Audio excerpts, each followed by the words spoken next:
Notre Père, seconde partie, par Père Mata El-Maskin, du monastère de Saint-Macaire-le-Grand, en Égypte. Que ta volonté soit faite sur la terre comme au ciel. Sur la terre comme au ciel. Le royaume des cieux de Dieu est spirituel, et son royaume sur terre est physique, assisté et soutenu par le Saint-Esprit et tous les esprits des saints anges, créés afin de pourvoir aux besoins des héritiers du salut.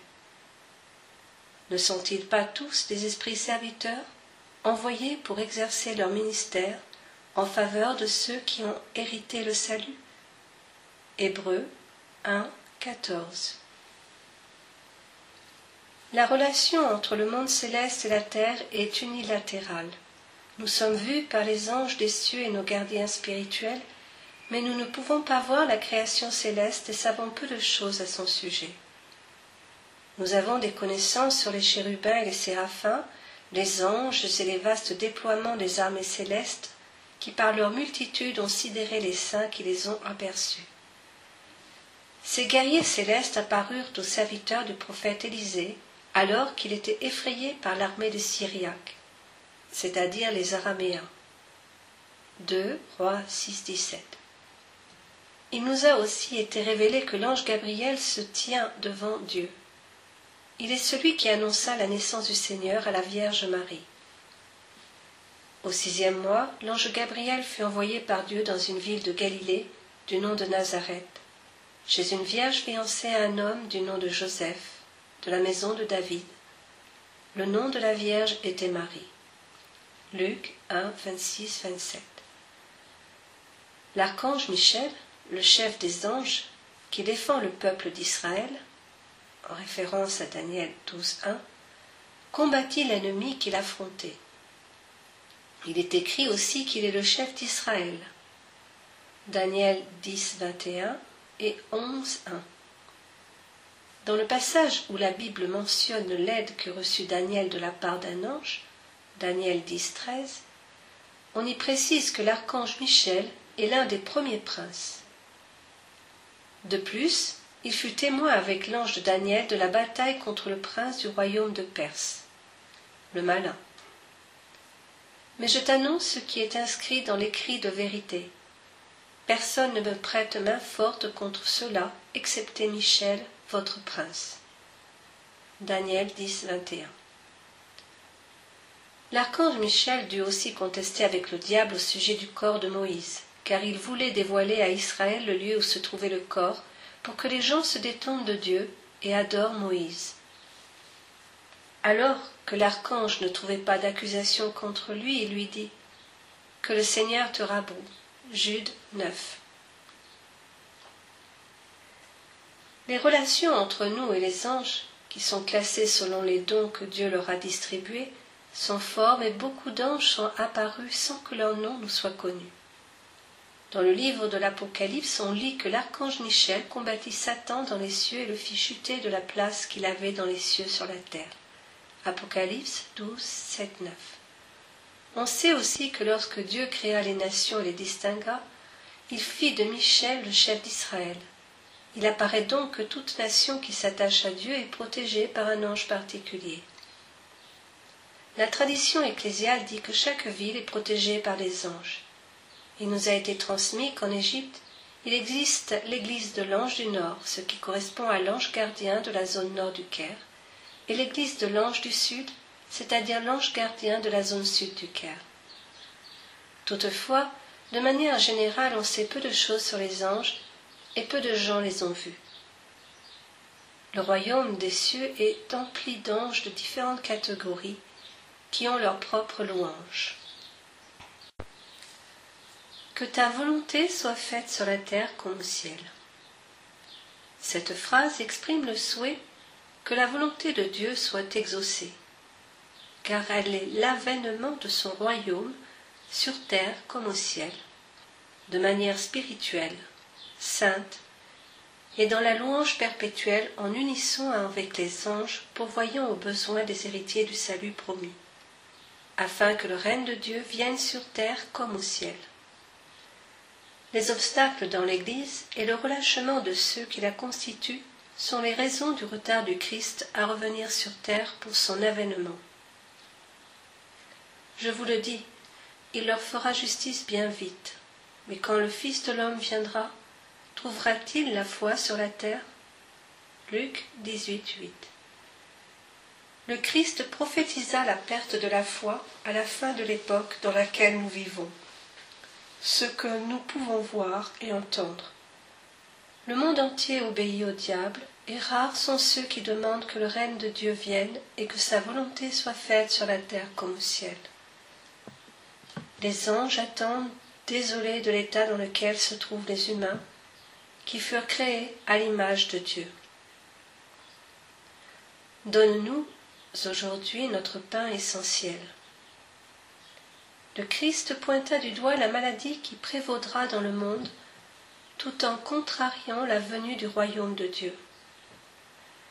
Il s'agit de l'appât du gain et de l'accumulation de richesses, alors qu'il n'existe qu'un seul besoin, le Seigneur qui nourrit et donne la vie. Le Christ nous avertit que notre pain quotidien est suffisant, ce qui veut dire que nous ne devons pas rechercher davantage, posséder en surplus ou gaspiller. Le sentiment de contentement est la médecine dont le monde a besoin. Accumuler de l'argent, des denrées, de l'or, des diamants ou toutes sortes de trésors est une atteinte au plan de Dieu. Donne-nous aujourd'hui. Même si ces mots s'appliquent au pain, à la nourriture dont l'homme a besoin, ils ont aussi pour objet d'attirer l'attention sur le besoin de prière et d'adoration en esprit. Notre pain essentiel signifie tient compte du besoin pressant de notre esprit et de sa fertilité. Une aspiration à l'esprit sincère incite Dieu à satisfaire nos besoins en argent et en pain. Donne-nous aujourd'hui signifie encore davantage. Ceci implique jeûner, avoir faim et ne pas être repu de mets délicats dans le même temps où le pauvre devant nos yeux manque d'une seule bouchée de pain. Son objet est aussi de nous sensibiliser à nos excédents, car des milliers attendent les 12 corbeilles de surplus. Si le monde prenait au sérieux le commandement « Donne-nous aujourd'hui », des milliers de corbeilles de pain et de dollars seraient disponibles pour les pauvres qui errent affamés. De façon identique aux êtres qui meurent réellement de faim et de soif en Afrique, il y a ceux qui, bien qu'en vie, sont comme morts à cause de leur extrême indigence et de leur besoin d'un morceau de pain et d'un verre d'eau. L'Amérique et l'Europe consomment la plus grande partie des ressources dans le gaspillage et le gâchis. Donne-nous aujourd'hui exprime les besoins du monde entier aujourd'hui, ceux de chaque foyer et de chaque personne, sans quoi le monde périra un jour de son gaspillage et de sa richesse. Remets-nous nos dettes. Puis le Christ met en évidence l'issue de l'inobservance ou de la violation du commandement de contentement pour ceux qui en veulent toujours plus, avides d'argent et de biens. L'amour de l'argent est la racine de tous les maux, dit l'apôtre Paul, car l'amour de l'argent est la racine de tous les maux, et quelques-uns, pour s'y être adonnés, se sont égarés loin de la foi et se sont infligés à eux-mêmes bien des tourments. Timothée 6:10. Il entraîne de nombreuses transgressions, outrages et péchés, car il provoque le vol, la fraude, les détournements, les tromperies, les surcoûts, les spéculations ou la capitalisation. Il est aussi à l'origine de milliers de péchés à travers l'avidité, l'envie, l'avarice et la fabrique de produits à partir de denrées avariées, avec toutes les conséquences que cela implique. Voilà le fruit de l'amour de l'argent et du désir d'être riche rapidement. Ces péchés sont difficilement remis. Il y a des péchés que nous voulons nous faire pardonner. Ce sont l'oubli des devoirs envers Dieu en prière et en jeûne, le relâchement et la paresse dans la prière, la négligence dans les services religieux et la célébration des offices, l'usage de la tromperie avec les autres, la discrimination entre ceux qui sont égaux en droit, ne pas remplir ses devoirs envers les autres, en particulier le pauvre, le faible, le malade, enfreindre les règles de la Sainte Église en ce qui concerne les prières et le service d'autrui. Le prêtre demande le pardon pour des péchés quand il intercède dans la prière pour les défunts. Il demande pour eux le pardon en accord avec les mots « Remets-nous nos dettes ». La charité de Dieu n'est pas permise à ceux qui blessent les autres et les traitent injustement. Dieu est l'injustice et ne pardonne pas, à moins que ceux qui la commettent la regrettent, comme le fils Zachée, le collecteur d'impôts. Car le Fils de l'homme est venu chercher et sauver ce qui était perdu. Luc 19, 1-10. D'un autre côté, Dieu est patient et immensément miséricordieux, pour le faible, le doux, le miséricordieux, celui qui est bienveillant avec le pauvre, le nécessiteux, et pour tous ceux qui donnent une bouchée de pain à l'affamé et un verre d'eau à l'assoiffé, comme le Christ le commande. Comme nous aussi le remettons à nos débiteurs. Les mots « pardonnez, vous serez pardonnés » expriment la clémence de Dieu dans son pardon des péchés à travers le pardon d'autrui. Le pardon des péchés des autres et de leur atteinte contre nous compte pour nous, car Dieu offre en échange la miséricorde et le pardon dans une mesure supplémentaire. Pardonner aux autres leurs péchés contre soi-même est le moyen le plus sûr de se faire pardonner les siens. En donnant ce commandement, Dieu fut infiniment clément et bon. La personne qui exige leur châtiment et juge ceux qui ont péché contre elle devra elle-même payer ses propres violations contre Dieu. Dans son commandement, Dieu enseigne à l'homme que la miséricorde envers les autres lui accorde celle de Dieu. En étant clément vis-à-vis des violations contre lui, il bénéficiera de la clémence de Dieu pour ses propres violations contre les droits de Dieu et ceux d'autrui. Ceux qui suivent ce commandement vivent en paix, et l'ennemi ne trouve pas de place au milieu d'eux. Leur vie est calme et paisible. C'est un commandement destiné à chaque individu, aux communautés et aux supérieurs. Bénis soient ceux qui suivent les commandements de Dieu. Ils marcheront sur le chemin de la vie éternelle, entourés de toutes parts par la paix.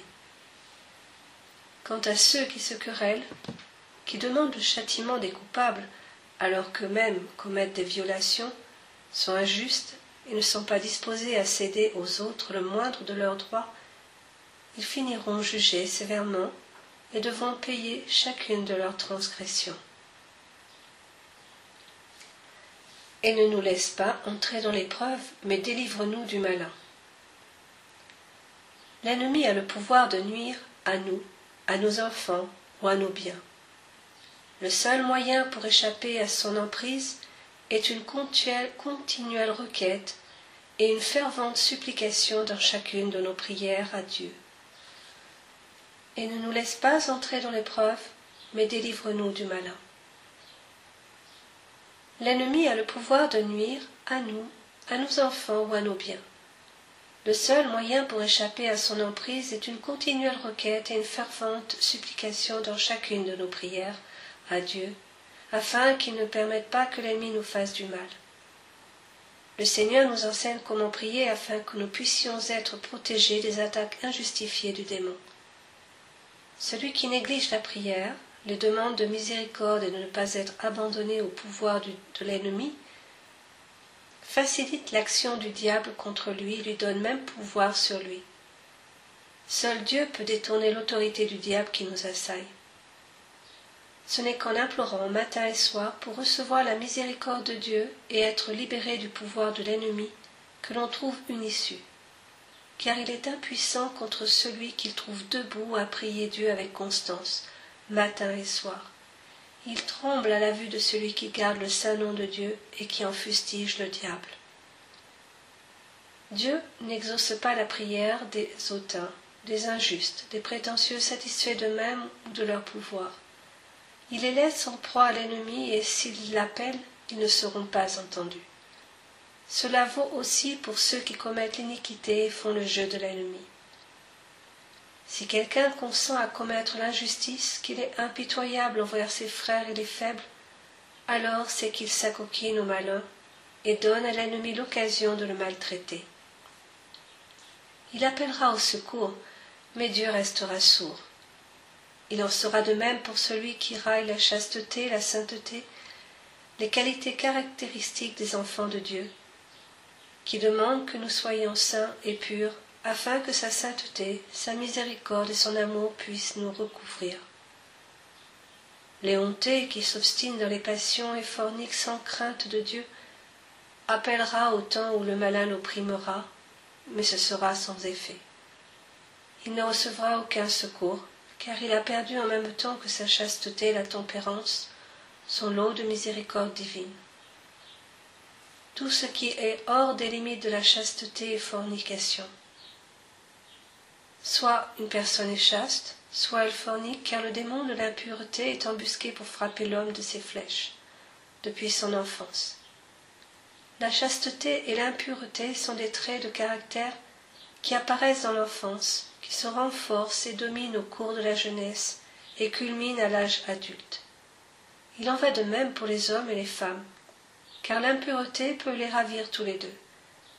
Si ce péché est délibéré et continuel, il ne sera pas pardonné par Dieu. Mais Dieu est miséricordieux avec le faible, l'opprimé, et avec ceux qui ont été abusés par l'ennemi dans leur enfance ou leur jeunesse. Ils peuvent revenir à la chasteté par le pouvoir de Dieu et sa miséricorde. Rien n'est impossible à Dieu, jusqu'à la tombe même. Béni soit celui qui ne retient pas les péchés des autres, leurs écarts et leurs fautes, car il est proche de la miséricorde de Dieu. Mais délivre-nous du malin. Nous nous identifions à saint Paul lorsqu'il dit « C'est lui qui nous a délivrés et nous délivrera d'une telle mort. Oui, nous avons mis en lui notre espérance et nous espérons qu'il nous délivrera encore. » 2 Corinthiens 1,10. La tentation et le péché nous pressent de toutes parts, que ce soit dans notre sommeil ou réveillé, chez nous ou dans la rue, en voyage ou au travail. On ne peut pas l'éviter, à moins que Dieu nous sauve. Ni l'intelligence, ni les médicaments, aucun docteur, frère, père ou ami peut nous sauver. Il n'y a de salut qu'en Dieu, car notre ennemi est un despote obstiné. Il est une force intelligente, qui piège même les plus intelligents et capture même les plus forts et les plus résistants dans les mailles de son filet. Les tentations qui nous entourent sont plus vigoureuses et violentes qu'aucune autre force. Le malin a entraîné Adam et Ève à chuter, alors qu'ils étaient au paradis en présence de Dieu. Dieu le sait et nous avertit en nous donnant les commandements pour que nous échappions au lac du malin. Le Christ a mis en notre bouche la prière qui délivre de l'ennemi. La seule arme plus forte que le pouvoir du malin et ses machinations. Celui qui se prémunit par la prière en exhortant Dieu de le délivrer du malin sera sauvé à coup sûr. Comme c'est étrange que le malin, qui possède un pouvoir et une intelligence si terribles, qui font qu'en comparaison l'homme n'est qu'un fétu de paille emporté par le vent, puisse être terrassé par un simple appel au secours adressé à Dieu. C'est vrai, nous sommes encerclés par les tentations à tout moment, où que nous soyons ingénieux ou pas, et que notre compréhension soit bonne ou mauvaise. Mais Dieu nous a aussi entourés d'anges gardiens comme il entoura le prophète Élisée face à l'armée syriaque, c'est-à-dire araméenne. Ceux qui se trouvent avec nous sont plus nombreux que ceux qui sont avec eux. 2 Rois 6, 16-17. Nos alliés sont assemblés par le Seigneur de la multitude. celui qui à chaque instant est armé de la prière du Notre Père, avec l'appel pour être délivré de l'ennemi sur les lèvres, est comme un nourrisson blotti dans les bras de sa mère. Le chemin vers Dieu est périlleux, il y a de nombreuses pierres d'achoppement, de combats, de persécutions et d'injustices de la part des supérieurs ou des subordonnés, des pères ou des frères, mais Dieu est au-dessus de tous. Il nous tient par la main, nous guidant sur la voie, nous conduisant en toute sécurité aux cieux. Si le Seigneur a ouvert une nouvelle voie pour les cieux par le sang de son Fils, alors n'est-il pas aussi en son pouvoir de nous prendre par la main et de nous conduire sur le chemin de la louange et de la prière jusqu'à l'ultime havre des cieux. Par Jésus-Christ notre Seigneur. C'est le Christ qui nous a donné le Notre Père, nous laissons dans l'étreinte de l'Église qui est son corps, avec toutes les grâces et les bénédictions. C'est pourquoi on ajoute à la prière qu'il nous a donnée, par Jésus-Christ notre Seigneur. Lui qui entra dans les profondeurs de la mort et la piétina, nous sauvera toujours, même à l'article de la mort. Le Christ, le vainqueur de la mort, qui est le Seigneur de la vie, qui a conquis les hordes des ténèbres, les déposséda sur la croix et les plaça sous ses pieds. C'est lui qui nous a enseigné la prière et c'est lui qui nous a appris à l'appeler. Délivre-nous du malin. Il n'y a pas de puissance sur terre qui surpasse le Christ. Il s'est élevé au-dessus de la cime des cieux et ses ennemis se prosternent à ses pieds.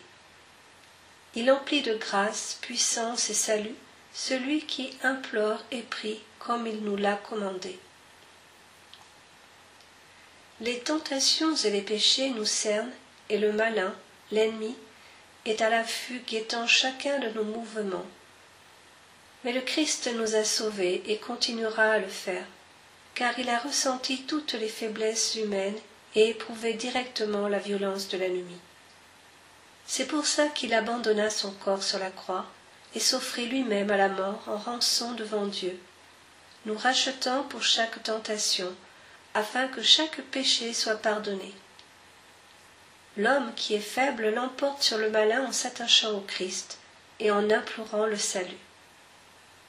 Que de beauté en cette frêle humanité, et combien de force dans l'étreinte du Christ. Car c'est à toi qu'appartiennent le règne, la puissance et la gloire pour toujours. Amen. C'est la doxologie des prières du Seigneur, et c'est l'arme de chaque croyant en Christ. Elle exprime la louange à Dieu qui détient tout pouvoir et toute autorité. Que Dieu ait pouvoir et gloire pour toujours. Il est le puissant et glorieux objet de nos prières. Nous acquérons le pouvoir par celui de Dieu et par sa gloire. Nous recevons domination sur nos ennemis. Nous dormons dans le refuge du Très-Haut, et au lever nous louons sa gloire qui nous a permis de traverser l'obscurité de la nuit. Sur et au-dessus de l'ennemi conquis règne le pouvoir du Très-Haut, éternellement victorieux et exalté. Il éclipse la méchanceté du vaniteux et obstiné ennemi renversé de son rang d'ange par Dieu, devenant une créature méprisable, résidant dans les ténèbres et qui jamais ne voit la lumière. Dieu l'a dépossédé de tout ce qui lui avait attribué, dès lors il chuta de haut de toute la création. À l'opposé de cette infamie, Dieu établit sa gloire pour toujours, et son règne durera pour les siècles. Amen.